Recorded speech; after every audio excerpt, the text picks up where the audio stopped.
twice better than me because I am 8, he is 16. So you have a big challenge. You have something big on your shoulders. So yes, this bhajan is a dedication to Sadhguru, and as Kamli Ben has rightly mentioned, if we live by the principles of Sadhguru Kabir Sahib, by the philosophy of Sadhguru Kabir Sahib, there's no reason why we will not be successful in our life in this human birth. So thank you very much for sharing. आज हमारे बीच में आचार्य संत महंत श्री सर्वेश्वर दास साहिब भी शामिल है। आज उनसे निवेदन करूंगा कि आज हमारे बीच उनके वक्तव्य को रखें। I would now like to request Acharya Sant Mahant Sri Sarveshwar Das Sahib from Mauritius to please give us his contribution. Bandi Sahib. Sahib, Bandagi Sahib. Kalau mohangare vishaya visasantapta manasam tamascakre duram mridu sadupadeshamrita gira Sadam cetastoshit dviradayavanaam mrigapati paresham sakshatam guruvar kabiram hridhe numaha yo brahmanam vidadhati purvam yo vai vedanscha prahinoti tasmai tamha deva matma buddhi prakasham मुमुक्षुर्वै शरणमहं प्रपद्ये मुमुक्षुर्वै शरणमहं प्रपद्ये श्री सद्गुरुवे नमः सोहम हंसः सद्गुरु शरणम।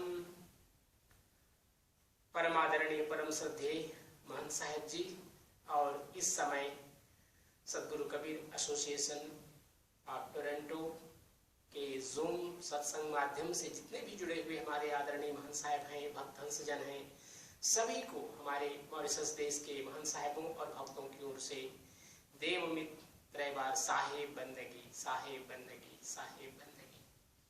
सर्वप्रथम जिनका जन्मदिन है Chris, उनके लिए हार्दिक मंगल कामना। और इसके बाद हम विषय पर आते हैं। आज का बहुत ही सुंदर विषय महंत साहिब जी ने रखा है कि अगम अर्थात अनरीचेबल। हिंदी और संस्कृत में अगम, सामान्यतया अगम हम उसे कहते हैं जिसके बारे में हमें जानकारी नहीं है, और दुर्गम वह है जहां हम पहुंच नहीं सकते हैं। जब हम तीसरा यंत्र में देखते हैं कि उसमें भी एक शब्द आया है गम, खाइए क्या, तो गम, वहां पर गम से अर्थ है जो हमारे अंदर का अहंकार है, उसको भी हम गम कहते हैं, या मौन, मूक रहना, न बोलना ज्यादा, यह भी एक प्रकार का गम है। लेकिन वहां पर गम उर्दू शब्द से लिया गया है, लेकिन यहाँ पर जो अगम शब्द है वह संस्कृत से जुड़ा हुआ विशेष है। हिंदी में इसका उपयोग होता है लेकिन बहुत कम होता है, जिसको हम इंग्लिश में अनरीचेबल इसको हम कहते हैं। यह शब्द सद्गुरु कबीर साहब के ही लिए नहीं, बल्कि जो प्राचीनतम ग्रंथ हैं, वेद ग्रंथ हैं, उपनिषद आदि ग्रंथ हैं, उनमें भी ये शब्द आया है। और उनमें उन सभी ग्रंथों में इस शब्द का उपयोग उसी के लिए किया गया है जो बहुत ही दुर्लभ है, बहुत ही कठिन है उसको प्राप्त करना, इसलिए उसको अगम कहा गया। अगम एक शब्द है और जिसके बारे में हम नहीं जान सकते उसको हम कहते हैं अगम्य, अनरीचेबल, जहां हम पहुंच नहीं सकते, जिसके बारे में जान नहीं सकते। सदगुरु कबीर साहब ने, अभी साहब जी से बात हुई, महान साहब जी से, तो उन्होंने कहा कि ये चेतावनी जो हमारा संध्या पाठ का प्रतिदिन का ग्रंथ है, उसमें बहुत सुंदर ढंग से कहा गया है कि चेतावनी चित लाग रहे, यह गति लखै न कोई, अगम पंथ के महल में अनहद वाणी होय।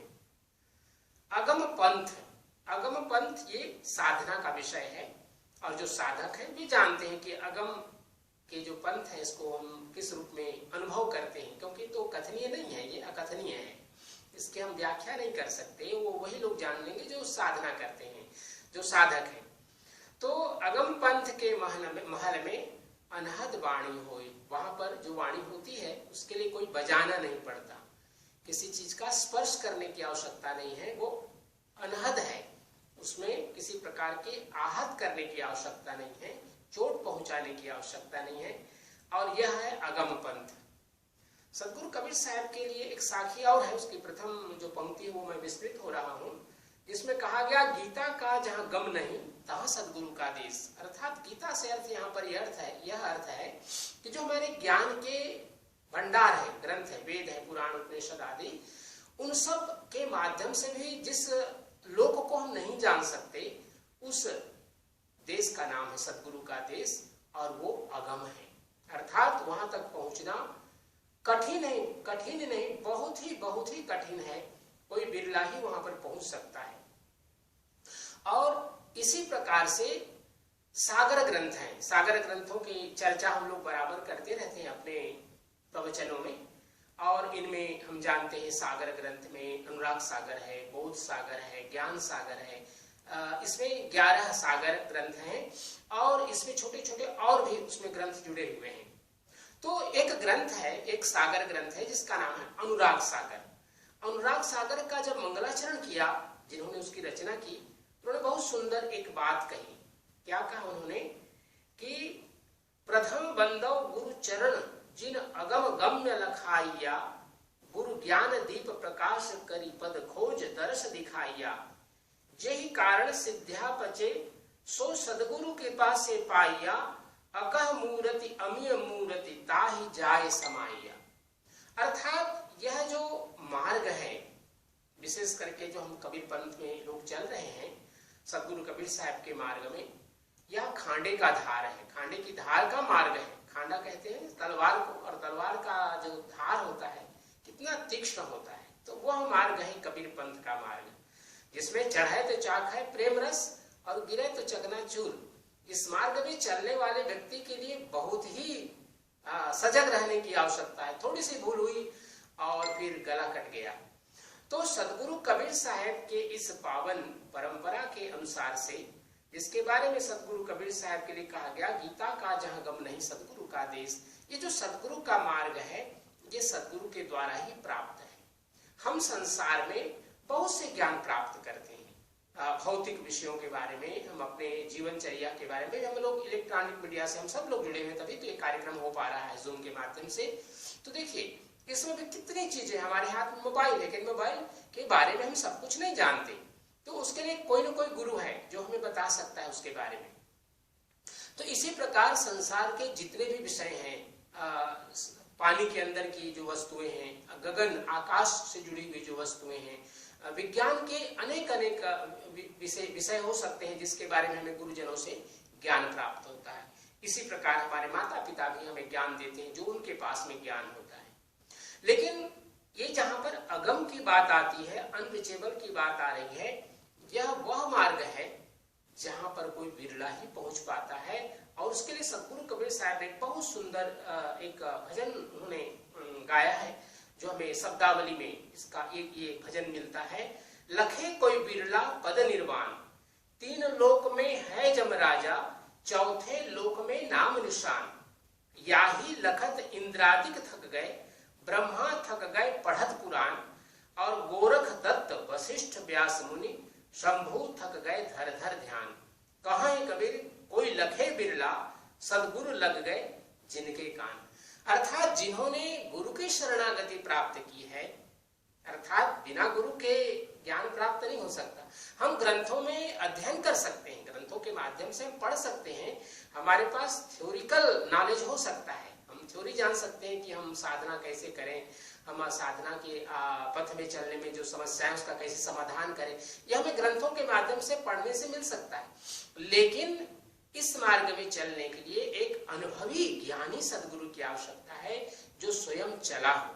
अर्थात सदगुरु कबीर साहब कह रहे हैं कि वे व्यक्ति ही इस मार्ग को पा सकते हैं, सदगुरु लग गए जिनके कान, जिसको कहते हैं ना गुरु के माध्यम से जो हमें गुरु मंत्र मिलता है, वो गुरु अकेले नहीं होते हैं। जैसे हमारे आदरणीय महंत साहब जी हैं, जय परमहंस साहब जी, आप सब लोगों को वहां पर गुरु दीक्षा देते हैं, गुरु ज्ञान देते हैं, तो साहब जी दिखाई तो देते हैं वो भी एक मनुष्य के रूप में, लेकिन एक मनुष्य ही नहीं होता गुरु, बल्कि उसके पीछे जो परंपरा है, सतयुग से लेकर के सतयुग त्रेता द्वापर, ये जो एक परंपरा चली आ रही है गुरु परंपरा, उन सब का आशीर्वाद उनके साथ जुड़ा हुआ है। जो हमें गुरु मंत्र देते हैं कान के माध्यम से, माताओं को हम लोग बाएं कान में देते हैं और पुरुषों को दाहिने कान में गुरु मंत्र देते हैं। तो ये जो गुरु मंत्र देते हैं, गुरु मंत्र क्या है? अपने आप में एक ऐसे शब्द हैं जो सिद्ध हैं, जिनके कान में पहुंचते ही जन्म जन्म के सोवल मनवा दे सत शब्द जगा दीजिए, साहेब गुरु पैया लागो नाम को लखा दीजिए। तो ये जो पैया लागो पांव चरण पढ़ते हैं, तो इसके लिए आवश्यक है कि वो गुरु जीवित हो।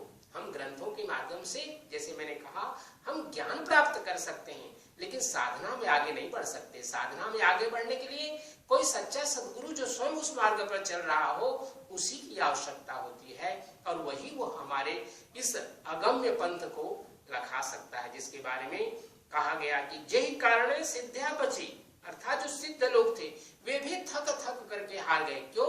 उनको ऐसा कोई गुरु नहीं मिला जो उन्हें उस ऊंचाई तक पहुंचा सके, क्योंकि वो स्वयं उस ऊंचाई तक नहीं पहुंचे थे। सदगुरु कबीर साहब ने जब कहा झिनी झिनी बीनी रे चदरिया, तब उसमें कहते हैं ध्रुव प्रहलाद सुदामा ओढ़ी, और ओढ़ी के मैली की नहीं, साहेब कबीर ने ऐसे ओढ़ी ज्यों के त्यों धर दीनी। क्योंकि शरीर देखने में सबका यही है, स्त्री या पुरुष का जो शरीर हम लोगों का है सब एक समान है, लेकिन अंतर यात्रा, आत्मा की यात्रा सबकी भिन्न भिन्न है। तो ये जो यात्रा है जहां हमें अगम तक पहुंचना है, क्योंकि लक्ष्य सबका वही है, जहां तक हमें सबको पहुंचना है, इस अगम तक पहुंचने के लिए गोरख, दत्तात्रेय, वशिष्ठ, व्यास मुनि, भगवान शंभु, जिनकी हम कथा पुराण सुनते हैं, बहुत ध्यानी है वे, हम उनका कितना आदर करते हैं, लेकिन सदगुरु कबीर साहब ने कहा कि वह जो निरंजन है, पर परमात्मा का एक नाम निरंजन भी है। हम सब लोग अनुराग सागर में जब पढ़ते हैं तो हम जानते हैं कि ब्रह्मा और विष्णु और महेश तीनों उस निरंजन की खोज में जाते हैं, लेकिन उसका जो पूर्णतया प्राप्ति है नहीं कर पाते हैं। तो सदगुरु कबीर साहब इसलिए यहाँ पर इस बात को रख रहे हैं कि कहाँ है कबीर कोई लखे विरला, सदगुरु लग गए जिनके कान, जिनको सदगुरु की कृपा मिलती है। क्योंकि तो जन्मों जन्मों की यात्रा है, एक जन्म से यात्रा पूर्ण नहीं होती अगम तक पहुंचने के लिए। तो ये यात्रा हम सब की चलती रहे, और हम सब लोग प्रयास करें कि अपने जीवन में शुभ मार्ग, शुभ कर्मों को करते हुए, सदगुरु की शरणागति में रहते हुए, मन को अहंकार से रहित करते हुए अपने जीवन को आगे चलें। आज के इस विषय में थोड़ा सा बात करने का अवसर हमारे आदरणीय महान साहब ने दिया, उनको हम बहुत बहुत धन्यवाद कहते हैं। और पुनः आप सब जितने लोग इस सत्संग जुड़े हुए हैं, सबको मेरी ओर से सादर साहेब बंदगी, साहेब बंदगी, साहेब बंदगी, बहुत बहुत धन्यवाद। साहेब बंदगी आपको भी, and thank you very much Acharya Sapeshwar Das Saheb ji for contributing to our satsang today. I would just try to translate into English the contribution, especially for those of you who are not Hindi speaking. So Acharya has conveyed his best wishes to Krish for his birthday. Looks like you're getting wishes from Mauritius too, so you're very fortunate to be in satsang and to be celebrating your birthday amongst us. So on the theme of Agam, Sahib has talked about the origin of this word being from Sanskrit, where this word gam has a very specific meaning, and it has been utilized or used in Hindi as well for different reasons. Not that much frequently used, but we know its usage a lot in the scriptures, in the Upanishads, in the Vedas, which mainly conveys the meaning of that which is very difficult to attain, which is very difficult to obtain. If there's something we do not know, how can we attain, how can we obtain, how can we reach there? That's the gist of this word agam, which has been used again and again in the scriptures. Now when it comes to our path in the Kabir Panth, when we talk about the Agam Panth, which as Acharya has also referred to the Sandhya Path in the Chetavani, where Sahib talks about how Agam Panth ke mahal mein anhad bani hoi. It is a path. Panth means a path, It's a path which, when we embark on it, we do not need our senses, we do not need any instruments, we do not need anything which as a support from this world, but we are able to listen to the celestial music without our senses. So that is the kind of panth or path which, if somebody has embarked on, he is or she is able to attain that level or that state. So it's an experience that only a spiritual practitioner can have. It's not something that can be shared. It's individually, everyone can have the experience by embarking on that path. Sat Kabir Sahib has also referred to how difficult it is, because if we try to compare it with what is obtainable in this world, we'll never be able to reach or attain there. So Acharya has referred to the Sagar series, which contain lots of deep messages from Sat Kabir Sahib, and has made specific reference to the Anurag Sagar, where the Mangalacharan or the introduction of the Sagar is made by paying obeisance to the Guru who is the one who reveals to us that which we cannot on our own find or realize.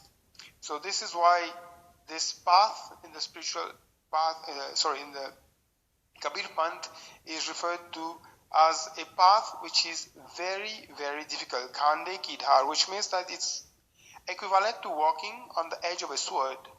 If we are able to walk on it and reach our destination, we are lucky. Otherwise, the moment we fall from it, we are done. In other words, either we subscribe ourselves totally to Prem Ras, which is divine love, or we fall and break into pieces, just like this balloon. So, Sahib makes reference to the knowledge that we can obtain only by going to the Guru. The Guru is the one who is, just like in the world, if we need something to do with our plumbing, we have to look for a plumber. If we need to do something with our electric installation, we have to look for an electrician. But when it comes to our real purpose in this world, why we have come in this world, other than the Guru, there's no one who can help us get liberated from that bondage. That's why Sahib used the words lakha or lakhe, which once again means how the Guru inscribes the knowledge in us. It's not a knowledge that we just can obtain from the books. This is more kind of theoretical knowledge. But that which we can get immersed in can only be obtained from the Guru. It's an experiential knowledge that we are talking about. So the enlightened master is the one who can share it with us. Why? Because he himself has gone through it and knows the path. The books are, we can make different interpretation by reading the books. I read the same book, I can make a different interpretation than what you will make with it.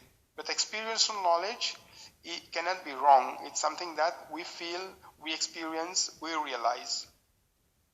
That path which is revealed to us, and until it is revealed to us is still hidden, we cannot know about it, is what we refer to when we are talking about the Agam Panth, or the path which is hidden but which we need to know for us to attain our destination. So once again, he ended his message by talking about how Sadguru's grace is very important, and those who are able to obtain the Sadguru's grace are very fortunate, because they are the one who are able to attain that plane of existence from where we do not come back again in this cycle of birth and rebirth. I would now like to request Sister Angie